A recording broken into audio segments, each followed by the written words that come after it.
ఛానల్ను కూడా అతను ప్రారంభించుకున్నాడు. నా వాయిస్ను నేను నలుగురు తెలియజేయాలంటే తప్పనిసరి ఓ యూట్యూబ్ ఛానల్ కావాలి, దాని ద్వారా నేను అందరికీ ఆ భావజాలాన్ని వ్యాపింపచేయగలుగుతానని తెలియజేసినటువంటి వ్యక్తి.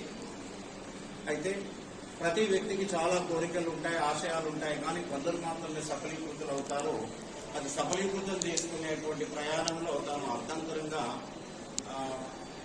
మరణించడం అనేది కొంచెం విషాదకరమైనటువంటి విషయమే.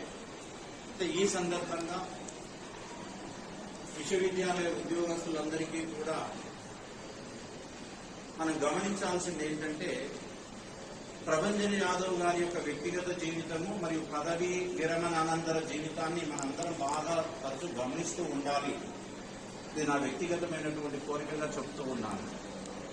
ఎందుకు అనంటే, మన జీవితం కేవలం మనకు మాత్రమే పరిమితం కాలేదు. మన జీవితం మన కుటుంబ సభ్యులతో పాటు మన చుట్టూ ఉన్నటువంటి సమాజాన్ని కూడా ప్రభావితం చేస్తూ ఉంటుంది. మన జీవితానంతరం మన కుటుంబ సభ్యులు ఏ విధంగా ఉంటారు, నేను ఆశించినటువంటి సమాజానికి నేను ఏ విధంగా ప్రభావితం అవుతాననేటువంటి విషయాన్ని మనం అందరం తరచూ ఎప్పటికీ దృష్టిలో ఉంచుకొని వ్యవహరించినప్పుడు మాత్రమే మన జీవన ప్రయాణంలో మనం విజయవంతం కావడానికి అవకాశం ఉంటుంది. ఆ విధంగా ఆలోచించి మనం మన కోసమే కాకుండా మన కుటుంబ సభ్యుల కోసము, మన చుట్టూ ఉన్నటువంటి సమాజానికి మనం మార్గదర్శకంగా ఉండాలనేటువంటి భావనతో జీవించాలని ఆశిస్తూ,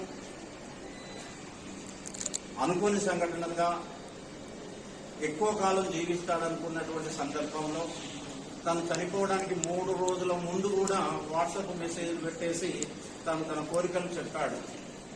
తరచుగా అతను మాట్లాడుతూ ఉండేవాడు. హాస్పిటల్లో ఎప్పుడైతే కంప్లీట్ ఐసీలో ఉన్న తర్వాత మాట్లాడడానికి బదులు మెసేజ్ పెడుతున్నా, నేను మాట్లాడలేకపోతున్నా అని చెప్పేసి సందేశం పంపుతుండేవాడు. ఏదేమైనప్పటికీ ఒక గొప్ప సామాజిక స్పృహ కలిగినటువంటి విద్యావేత్తను మనం ఈరోజు కోల్పోయాము. అతని